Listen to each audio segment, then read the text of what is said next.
అందరికీ నమస్తే. 'Raavan versus Sita' part 42 స్టోరీలోకి వెళ్ళిపోదామండి. అగ్రిమెంట్ మీద సైన్ చేసిన తర్వాత రాఘవ్ అక్కడి నుండి వెళ్ళే ప్రయత్నం చేస్తాడు. ఎక్కడికి సార్ వెళ్ళిపోతున్నారు? ఇప్పుడే కదా మీ పని మొదలైంది. వర్క్ అని అంటాడు కౌశిక్. సీత ఇంటికి పృథ్వీ వాళ్ళ అమ్మగారు వస్తారు. వాడికి పెళ్లి చేస్తే మళ్ళీ అయినా మా ఇంటికి వస్తాడని ఆశ అమ్మ. అందుకే ఎన్నో పెళ్లి సంబంధాలు చూశాను. మా వాడు పెళ్ళికి ఒప్పుకుంటే కదా ఇక వీడు పెళ్లి చేసుకోడని నేను ఫిక్స్ అయిపోయాను తల్లి. తర్వాత తెలిసింది ఒక అమ్మాయిని ప్రేమిస్తున్నాను అని చెప్పాడు. ఆ అమ్మాయిని చూస్తుంటే బాపు బొమ్మలా ఉన్నావు తల్లి అంటూ వేళ్లతో దిష్టి తీస్తుంది ఆమె. సీత మాత్రం ఏం మాట్లాడకుండా మౌనంగా ఉంటుంది. అన్నట్టు సీత, నీకు ఇంకొక విషయం చెప్పలేదు కదా. పృథ్వీ వాళ్ళ అమ్మగారు అతని జాతకం పంతులు గారు చూపించారట. ఒక 2 రోజుల్లో దివ్యమైన ముహూర్తం ఉందని పంతులు గారు చెప్పారట. ఆ ముహూర్తం లోపల పృథ్వీకి పెళ్లి చేస్తే మంచిదని ఆయన చెప్పడంతో ఆవిడ హఠాత్తుగా ఇక్కడికి రావడం జరిగిందమ్మా. ఏంటి అమ్మమ్మ, ఏం మాట్లాడుతున్నారు? 2 రోజుల్లో పెళ్ళంటే ఎలా కుదురుతుంది అని అంటుంది సీత. ఎందుకు కుదరదు సీత? మనం ఎవరినీ పిలవట్లేదు కదా. సింపుల్గా ఇంట్లో పెళ్లి చేసుకుందామమ్మా సీత. ఇప్పుడు పెళ్లి గురించి నువ్వు ఆలోచించాల్సిన అవసరం లేదు తల్లి. అన్నీ పృథ్వీ చూసుకుంటానని చెప్పాడు. అసలు వీళ్ళకి ఎందుకు పెళ్లికి తొందర పడుతున్నారో అర్థం కావడం లేదు సీతకి. తెలుసుకునే సమయానికి ఏదో ఒక పిడుగు తీసుకుని వచ్చి తన తల మీద వేస్తున్నారు. ఇప్పుడు ఎలా తప్పించుకోవాలి? ఇప్పుడు ఏం చెయ్యాలి అని ఆలోచిస్తూ ఉంటుంది సీత. అర్థం కాదు సీతకు పాపం. వెళ్ళమ్మా, అసలే జాబ్ చేసి అలసిపోయి వచ్చినట్టున్నావు. వెళ్ళి రెస్ట్ తీసుకో. అందులో పెళ్ళుంది కాబట్టి నువ్వు అందంగా కనిపించాలని తనని పైకి పంపిస్తుంది పృథ్వీ వాళ్ళమ్మ. సీత కూడా వెళ్ళడమే మంచిదనుకుని పైకి వెళ్ళి తర్వాత కౌశిక్ కాల్ చేసి ఇక్కడ జరుగుతున్నది మొత్తం తనతో చెప్తుంది.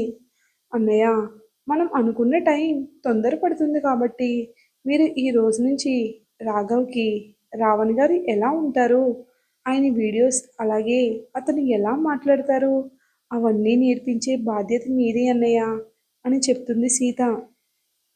అసలు సీత పృథ్వీ చేతిలో తాళి లేదా తన వేరే కొత్త జీవితాన్ని వెతుక్కుంటుందా అనేది ఇప్పుడే చూద్దామండి. సీత, రా, భోజనం చేసి వెళ్ళు అని చెప్తుంది. లేదు, నాకు ఆకలిగా లేదత్తయ్య, మీరు తిని పడుకోండి అని చెప్పి ఏం మాట్లాడకుండా వెళ్ళిపోతుంది సీత. పాపం వాళ్ళ అత్తయ్య తను భోజనం చేయలేదు, తినాలని కూడా అనిపించడం లేదు. అందరూ తనకి మంచి చేస్తున్నామని అనుకుంటున్నారు కానీ తన మనసులో ఏముందో తెలుసుకోలేకపోతున్నారు. తనకి పెళ్లి చేసుకోవడం ఇష్టం లేదు కానీ తను ఒంటరిగా అయిపోతుందని పెద్దవాళ్ళుగా వీళ్ళు ఆలోచిస్తున్నారు. మధ్యలో మాత్రం పాపం సీత నలిగిపోతూ ఉంది. తన రూమ్లోకి వెళ్ళి కూర్చుంటుంది. మీరు ఉండుంటే ఇలాంటి పొజిషన్కి నేను వచ్చేదాన్ని కాదేమో. ఎవరో ముక్కు మొహం తెలియని వ్యక్తిని భర్తగా నటించమని నేను వెళ్ళి అడగడం ఏమిటి రావణ్ గారు? అర్థం కావడం లేదు. ఎన్నిసార్లు నా మనసుకు నచ్చ చెప్పుకున్నాను నాకే తెలుసు కానీ అతనికి మీ స్థానం ఇస్తానని ఎప్పటికీ అనుకోకండి. మీలా నటించిన అంత మాత్రాన అతను రావణ్ అయిపోడు కదా. ఇది మాత్రం చెప్తాను అంటూ ఫోటోలో ఉన్న రావణ్తో తన మనసులో మాటలన్నీ షేర్ చేసుకుంటుంది సీత. పెళ్ళికి ఇంకా 2 డేస్ అన్నారు కాబట్టి సింపుల్గా ఇంట్లోనే చెయ్యాలి అనుకుంటున్నారు. అందువల్ల పృథ్వీ ఆ పెళ్లి పనులు చేయడానికి తన ఫ్రెండ్ మ్యారేజ్ బ్యూరోని నడిపిస్తున్నాడు.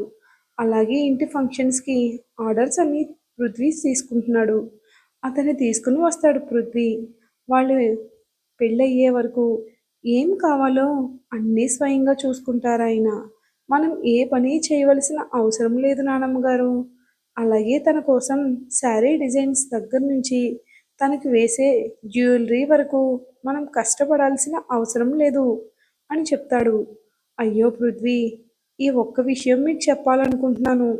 తను తన పెళ్లిలో కట్టుకున్న చీర కట్టుకోవాలని మొండిగా కూర్చుంది. దానికి నేను అభ్యంతరం చెప్పలేకపోయాను. నువ్వేమైనా అంటే హర్ట్ అవుతావేమో అని చెప్పలేదు. అయ్యో, దానికి నేనెందుకు హర్ట్ అవుతానమ్మా? తన ఇష్టం. ఈ పెళ్ళికి ఒప్పుకోవడమే నా అదృష్టం. అలాంటిది తనని ఎలా హర్ట్ చేస్తానమ్మా అని పైకి మాత్రం అంటాడు కానీ మనసులో మాత్రం తను ఆ చీర కట్టుకోకూడదు అని అనుకుంటాడు. ఈవినింగ్ సీత యథావిధిగా పృథ్వీ బయటికి వెళ్ళిన తర్వాత అక్కడి నుంచి బయటికి వెళ్తుంది. సీత ఎక్కడికి వెళ్తుందో ఎవరికీ తెలీదు. వాళ్ళ ఫ్రెండ్ అని మాత్రమే తెలుసు. అలా అటుగా వెళ్తున్న సీత గ్రీన్ సిగ్నల్ పడడంతో అక్కడే ఆగిపోతుంది. పృథ్వీ తనకి ఆపోజిట్ సైడ్ ఆగిపోయి ఉంటాడు. అనుకోకుండా అతని చూపు సీత వైపు పడుతుంది. అతను సీతను ఫాలో చేయాలంటే తన వెహికల్ రివర్స్ చేసుకుని రావాలి. ఆ లోపల సీత అక్కడి నుంచి వెళ్ళిపోతుంది అని తనకు తెలుసు కానీ తను ఎక్కడికి వెళ్తుంది అని తెలుసుకోవాలని ఆతృత అతనికి మొదలవుతుంది. కాబట్టి సిగ్నల్ పడిన వెంటనే వెహికల్ అక్కడి నుంచి వెళ్ళిపోతుంది. పృథ్వీ మాత్రం స్పీడ్గా తన వెహికల్ని తీసి రివర్స్ తీసుకుని వచ్చి తన కార్ని ఫాలో అయ్యే సమయానికి కారు అక్కడ కనిపించదు పృథ్వీకి.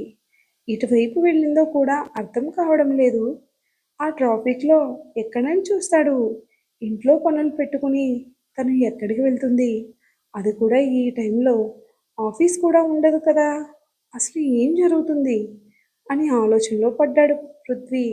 సీత వెళ్ళే సమయానికి రాఘవ్ని తన చెల్లి స్వయంగా అతను ఎలా మాట్లాడతాడు, అతని బాడీ లాంగ్వేజ్ అలానే తన వాయిస్లో ఉన్న గంభీరాన్ని ప్రాక్టీస్ చేయిస్తూ ఉంటుంది. తన మనసుకు ఎంత నచ్చ చెప్పుకున్నా సరే సీత ఎక్కడికి వెళ్ళింది తెలుసుకునే ప్రయత్నంలో రావణ్ వాళ్ళ నాన్నగారికి ఫోన్ చేసి కార్ డ్రైవర్ నెంబర్ తీసుకుంటాడు పృథ్వీ. తను సీతకి కాల్ చేస్తాడు కానీ సీత మాత్రం ఫోన్ లిఫ్ట్ చేయదు. చూసి కూడా చూడనట్టు వెళ్ళిపోయింది. ఇక తన వల్ల కాక డ్రైవర్కి కాల్ చేస్తాడు పృథ్వీ. ఎవరండి అని అడుగుతాడు డ్రైవర్. నేను పృథ్వీని మాట్లాడుతున్నాను. సీత ఫోన్ లిఫ్ట్ చేయట్లేదు. కారులో వెళ్ళడం చూశాను. అందుకే అంకుల్ని అడిగి నీ నెంబర్ తీసుకున్నాను. అసలు సీత ఎక్కడికి వెళ్ళింది అని సూటిగా అడుగుతాడు పృథ్వీ. సీత తనకి చెప్పలేదు కదా. తను అక్కడ ఉన్న విషయం ఎవరికీ చెప్పొద్దని చెప్పింది. కాబట్టి డ్రైవర్ తను గెస్ట్ హౌస్కి వచ్చిందని చెప్పేస్తాడు.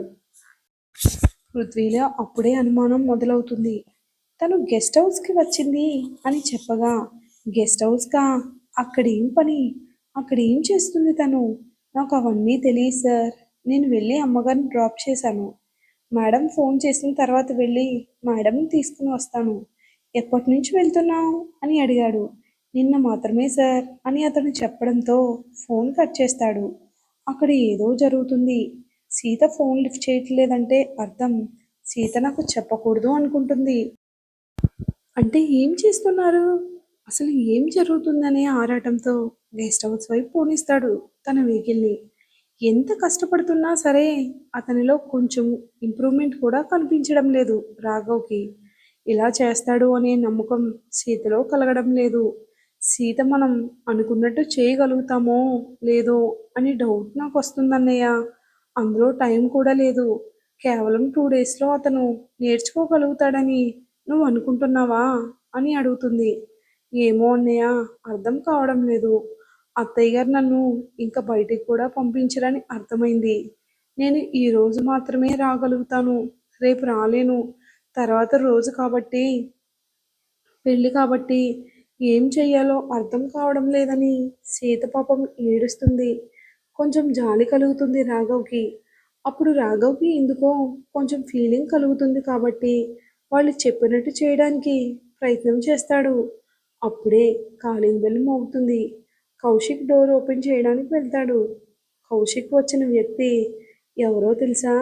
రాఘవ్ని చూస్తే పృథ్వీ రియాక్షన్ ఏంటి అది కూడా ఇప్పుడే చూద్దామండి. డోర్ కొట్టిన శబ్దం వినిపిస్తుంది. కౌశిక్ వెళ్ళి డోర్ ఓపెన్ చేస్తాడు. ఎదురుగా ఉన్న పృథ్వీని చూసి ఏం మాట్లాడకుండా అలాగే చూస్తూ ఉంటాడు. ఏమైంది పృథ్వీ గారు, ఇంత దూరం ఎలా వచ్చారు? ఇక్కడ సీత ఉన్న సంగతి మీకు ఎలా తెలిసిందంటూ అమాయకంగా అడుగుతాడు కౌశిక్. సీతతో ఒక ఇంపార్టెంట్ వర్క్ ఉంది, అందుకోసం ఇంటికి వెళ్ళాను. తర్వాత సీత ఇంట్లో నుంచి బయటికి వెళ్ళిందని కాబట్టి అంకుల్ని అడిగితే డ్రైవర్కి కాల్ చేయమన్నారు. అలా డ్రైవర్కి కాల్ చేయడంతో సీత ఇక్కడ ఉందని తెలిసింది. రండి లోపలికంటూ లోపలికి ఇన్వైట్ చేస్తాడు కౌశిక్. సీత వర్క్ చేస్తూ కనిపిస్తుంది. ఏంటి సీత, ఇక్కడ వర్క్ చేస్తున్నారు? ఏంటి, చేయకూడదా అని అడుగుతుంది. అలా అని కాదు, ఇక్కడ ఎందుకు అని. అది కాదు పృథ్వీ గారు, కొని మనం ఎంత జాగ్రత్త చేసినా సరే ఆఫీస్లో ఏం జరుగుతుందో ఇన్ఫర్మేషన్ మా ఎనిమి గ్రూప్కి తెలిసిపోతుంది. అందువల్ల మేము ఉండాల్సిన జాగ్రత్తలో మేము ఉంటున్నాము. అందులో మీ పెళ్ళుంది కాబట్టి సీత ఎలాగో రాదని తెలిసింది. అందుకే సీత నేను ఇక్కడ వర్క్ చేస్తున్నాము, వర్క్ చేయడానికి. ఓ, అలాగా అని అంటాడు పృథ్వీ. అసలు అక్కడ ఏం జరుగుతుంది అన్నట్టు తల రెండు కళ్ళు హాల్ చుట్టూ తిరుగుతూ ఉంటాయి. ఎక్కడ ఎవరూ కనిపించడం లేదు. వంటింట్లో నుంచి బయటకు వస్తుంది మీరా. సీత, ఈ అమ్మాయి ఎవరు అని అడుగుతాడు. తను ఇక్కడే దగ్గరలో ఉంటుంది. నేను ఇక్కడికి వచ్చినప్పుడు తనని కూడా ఇక్కడికి పిలుస్తాను. హెడేక్గా ఉన్నప్పుడు టీ అలాంటివి ప్రిపేర్ చేసి ఇస్తుంది అని చెప్తుంది. తీసుకోండి, మీకోసం కూడా టీ వచ్చింది.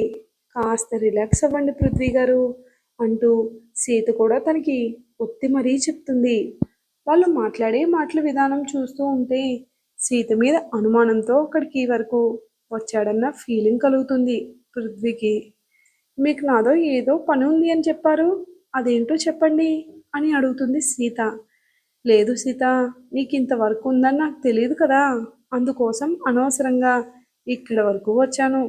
పర్వాలేదు పృథ్వీ గారు, నువ్వు వర్క్ చూసుకో. రేపు ఎలాగో నువ్వు ఇంట్లో ఉంటావు కదా, ఆ ఇంపార్టెంట్ విషయం ఏంటో నేను ఇంట్లో చెప్తానని చెప్తాడు. అందులో నేను ఇంటి దగ్గర ఆల్రెడీ టీ తాగేశాను కాబట్టి నాకు అవసరం లేదు, వెళ్ళొస్తానని చెప్పి అక్కడి నుంచి వెళ్ళిపోతాడు పృథ్వీ. తను వెళ్ళాడా లేదా అని గమనిస్తాడు కౌశిక్.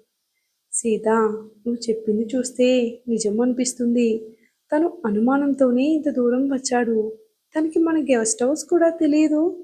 అలాంటిది నువ్వు గెస్ట్ హౌస్లో ఉన్నావని మాత్రమే కార్ డ్రైవర్ తనతో చెప్పాడు. ఏంటమ్మగారు మీరు మాట్లాడుకునేది? అయినా మీరు పెళ్లి చేసుకునేది అని అడుగుతుంది మీరా. అవును మీరా, మీరు చెప్తుంటే నాకు కూడా అలానే అనిపిస్తుంది. ఆయన చూడడానికి మాత్రం చాలా మంచివారిలా ఉన్నారు, కానీ ఆయన చూసే చూపు మంచిదిలా అనిపించడం లేదు మేడం అని చెప్తుంది. మీ అన్నయ్య అతని కట్టులో పడి ఉంటే చచ్చేవాళ్ళం. అతనికి ఏం చెప్పాలో అర్థం కాక మంచి పని అయింది. డ్రైవర్ అన్న మాటకి ఫోన్ చేసి చెప్పడంతో జాగ్రత్త పడ్డాం. డ్రైవర్ పృథ్వీ కాల్ చేసిన వెంటనే సీతకు కాల్ చేసి పృథ్వీ గారు మీ గురించి అడిగారమ్మా అని డీటెయిల్గా చెప్పడంతో గదిలో లాక్ చేసి పెట్టారు రాఘవ్ని. పృథ్వీ వచ్చి ఏ రూమ్స్ సెర్చ్ చేయకపోయేసరికి వాళ్ళు కాస్త ఊపిరి పీల్చుకున్నారు అన్నట్టు అనిపించింది. అలా పాపం వాళ్ళు కొద్దిగా జాగ్రత్త పడ్డారు. ఎలాగో పృథ్వీకి తెలిసిపోయిందని ఇంటికి లేటుగా వెళ్ళినా ఎవరూ తప్పు పట్టారని అనుకుంటుంది సీత. ఎందుకంటే నేను వర్క్ చేయడానికి ఇక్కడ ఉన్నానని వాళ్ళకి తెలిసి ఉంటుంది అనుకుని సీత కూర్చుని ఉంటుంది. రాత్రి 10 గంటల వరకు వాళ్ళు చేయవలసిన పనులు మొత్తం తన వల్ల చేసేలా ట్రైనింగ్ చేస్తారు. కానీ మన రాఘవ్లో కొంచెం కూడా ఇంప్రూవ్మెంట్ కలగడం లేదు. డిసప్పాయింట్గా అక్కడి నుండి వెళ్ళిపోతారు. తర్వాత రోజు తనకి ఎలాగో హల్దీ ఉంది కాబట్టి అన్నయ్య నాకు తోడుగా ఉంటుంది, శ్వేతను పంపించండి అన్నయ్య అని అడుగుతుంది. మరి రాఘవ్ రావణ్లా నటించగలుగుతాడా లేదా అందరి ముందు దొరికిపోతాడా? అసలు సీత సిచ్యువేషన్ ఏంటి? ఈ విషయాలని మనం నెక్స్ట్ వీడియోలో తప్పక చూద్దామండి. డైలీ ఫాలో అయ్యే ప్రతి ఒక్కరికి పేరు పేరున చాలా థ్యాంక్స్ అండి. వీడియో కనుక మీకు నచ్చినట్లయితే తప్పకుండా లైక్ చేసి సబ్స్క్రైబ్ చేసి మన ఛానల్కి మరింత సపోర్ట్ ఇస్తారని ఆశిస్తున్నాను. Thanks for watching.